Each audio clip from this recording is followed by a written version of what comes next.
Every year, we celebrate Christmas, the birth of our Lord Jesus Christ. Christ is the same yesterday, today, and forever. As the letter to the Hebrews says, He does not change, but we can change our request from Him every Christmas.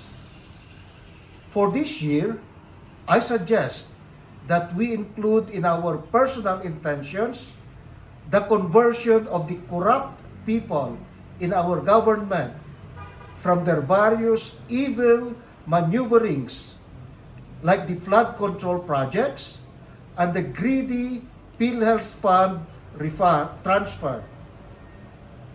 Sana buksan ni Jesus ang mga isipan ng mga makasariling ito para makita nila na dahil sa kanilang kasakiman ay libu-libong tao ang hindi na nagkakaroon ng makataong pamumuhay.